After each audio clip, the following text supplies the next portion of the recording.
Hello, everyone. Welcome to this episode of the Leadership Speak series of L Forum. Today, I have the privilege of inviting Mr. Deepak Sood, CEO of Oritas. Hello, Deepak. Welcome to the show. Oh, thank you, Ringo. How are you doing? Very good, sir.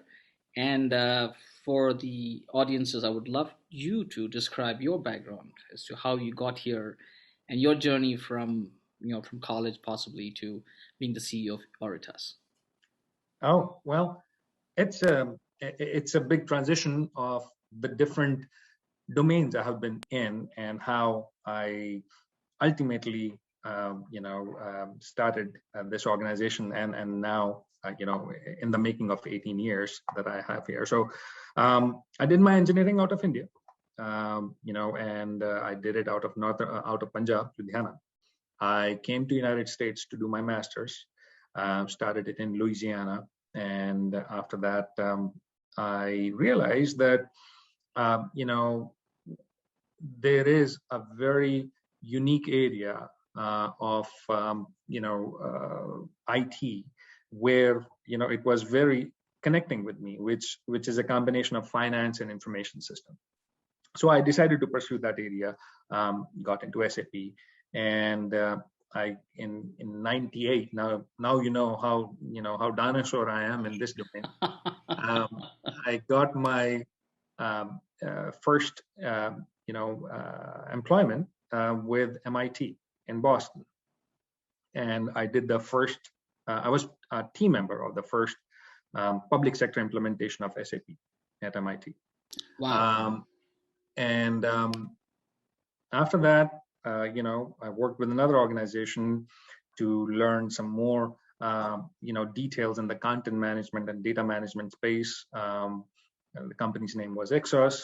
In 2003, I founded Oritas. I'm one of the founders of Oritas, and the idea behind was that I would like to build an organization who can really help objectively its customers in the data and content management space. We didn't want to resell anybody's products.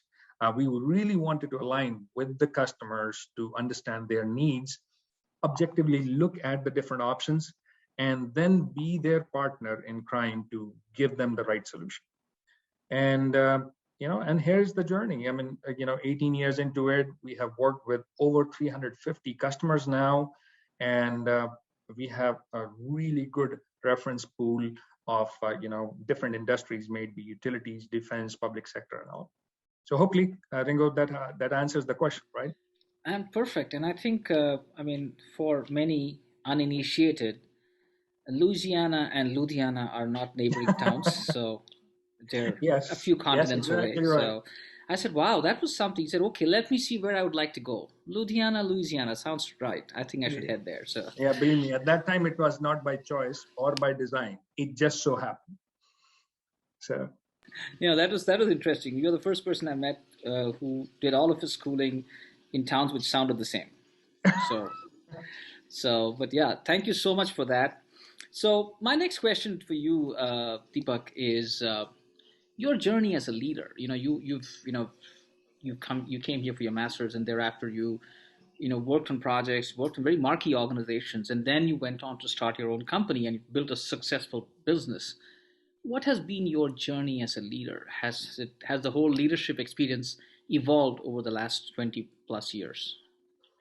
oh, it has quite a bit. When you start an organization, you are an individual contributor, and then you say that how can I evolve further from there? And you start with your first employee, you start with your team members, and right off the bat, at that point, there is a transitional shift. You are not responsible for yourself; you're responsible for a team now, and there is measured expectations that comes to make it a collective success. And that said, as the team structure evolves, as new personalities come into play, there is a learning curve that comes along all the time. There are some people who you will find that they are so dedicated, to the cause that they resonate with you right away.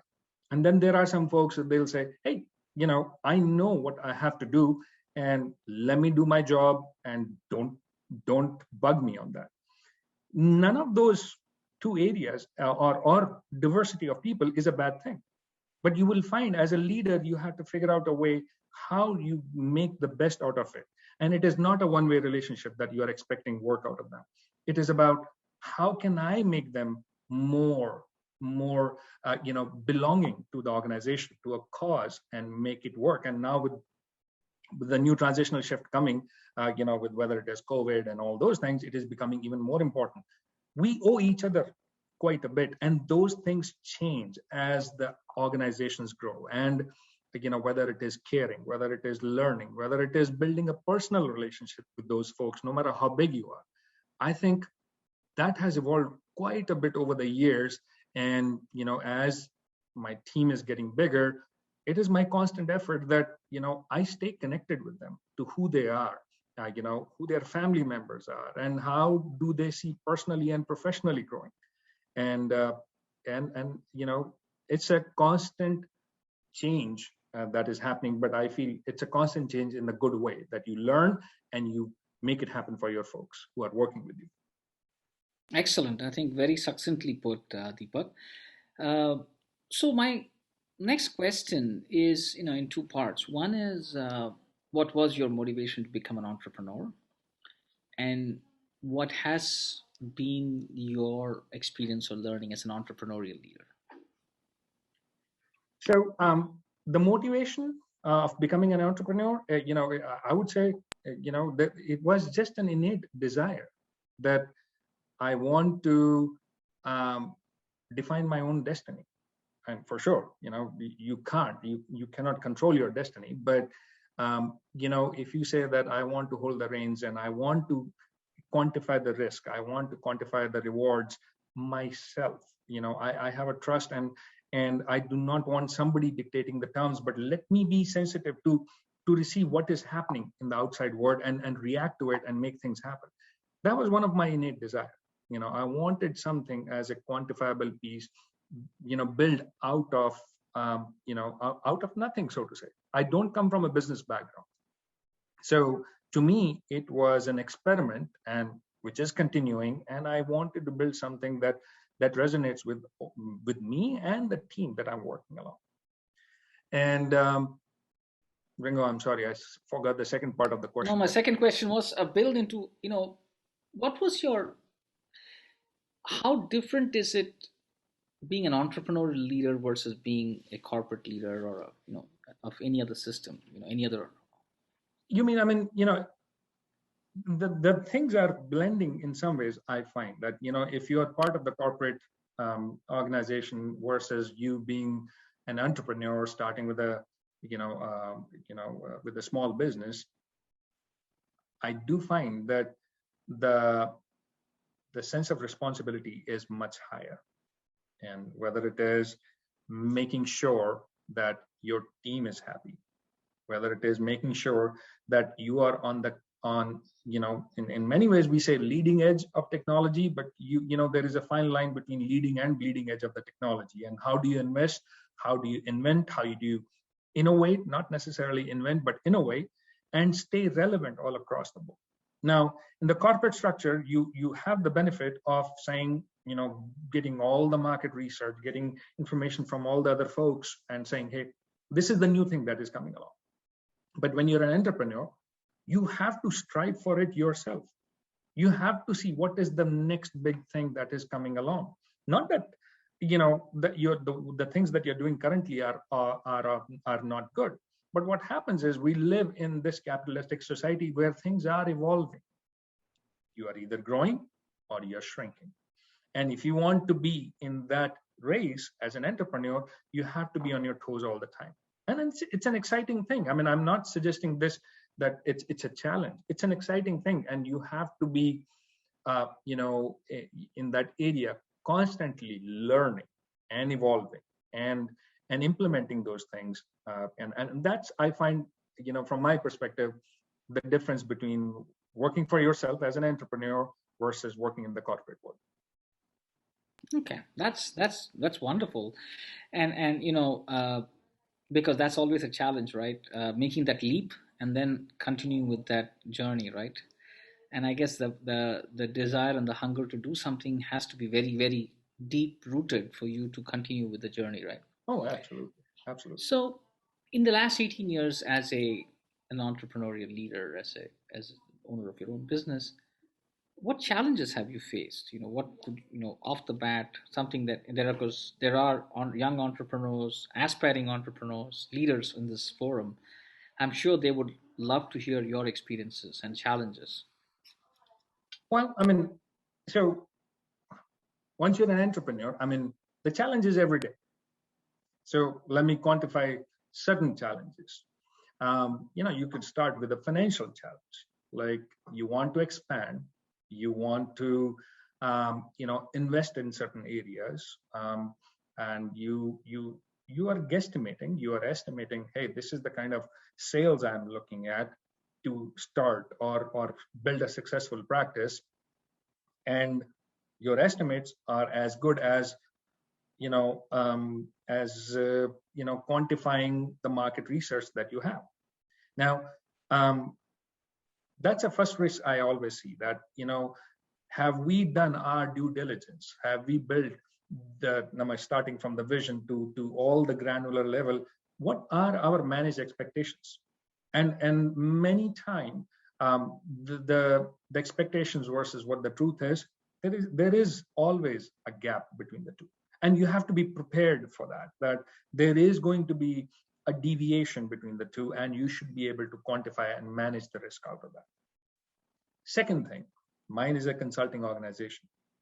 You're dealing with people, and people have personalities. You have to have, a thick skin of handling situations, working with people, and you have to have a really positive attitude to make things work, no matter how. It could be a great day, and it could be not so great a day, in a particular situation. But when you're dealing with people, you have to have, a sense where you can say, I can go through, I can make things work, both for myself as well as for the organization. And lastly, I find that, the challenge that you are looking, again, in our space, is how do you continuously evolve and pick the right direction in the technology world. See, if you're a manufacturing organization, if you are in an area where, you know that, the things are not transitioning as fast, the processes are coming. I'll give you one example. The transformation towards cloud, it's happening really fast. The new technologies, whether it is the Kubernetes and all those things that are coming, I do not want to list technical, jargons out here, but they're really coming fast, and they become, old, and newer functions comes, in 6 months, in 1 year. Now, how do you know what is the right technology to bank on and to work and continuously invest on it to reap the rewards? These are all the challenges that I find personally that you have to continuously look into. Excellent. So, you know, you kind of put it very well, that people, financial, and change, right? And I think that seems to be the common theme across any organization or any industry, I guess. So that kind of underscores or reinforces what I've heard before as well. So my last question for our session today, Deepak, is what would be your advice, suggestion for anyone, who's foraying into entrepreneurship, or who was already in entrepreneurship? What would your, based on your experiences? My suggestion to be successful, my suggestion to have a good night's sleep. What specific area? Whichever you can give. Both are equally good, or both are, I would love both in that case. Okay. Well, so I would say, build an appetite for, all the things that can go good and bad for you, in any kind of venture. You have to be prepared for it, and it's very easy to say it than being ready for it. I would also say, in some ways, when you want to jump into it, it's like taking a cold shower. If you do too much analysis paralysis, grow too granular into the things and all, you will never be able to take that big step. So sometimes you have to come to a point to say, I have done enough work, and let me jump in, and then don't look back. If you keep on questioning, and I'm going more conceptual out here, you keep on questioning your decisions, it doesn't take you far on that. So, and that'll be my suggestion for folks who want to start this journey. And the ones who have already started, I don't know what suggestions I can give. I'm sure, they learn on a day-to-day basis, how things are evolving, and in some ways the grass is always greener on the other side. A consulting company will say, oh, the guys who are building the product is so much better, they can enjoy it more. And the guys who are building the product, they'll say, hey, the guys who are doing managed services, they have committed projects and they don't have to worry about a thing of new products and new versions. Well, challenges are everywhere. We just have to pick our battles and make it right. So that'll be my suggestion, that continue the ride and continue the Excellent. I mean, I think I completely resonate with what you say, that the grass looks greener on either side, and there is no perfect answer for this. And I think, like you said, once you've jumped in, you, I guess, just stay committed and don't give up. right. So thank you so much, Deepak. Thank you so much for your time. It's been a pleasure and a joy. And as I mentioned, this is a forum for entrepreneurs and entrepreneurial leaders. I would actively seek your participation, and hopefully, I'll get you on a couple of other conversations that we are planning in the future. So, thank you so much for your time. I wish you and Oritas all the very best and all success. And thank you for taking the time to talk to me, and I really appreciate Ringo. Good exchange, and again, looking forward to future communications also. Thank you, sir. Thank you very much.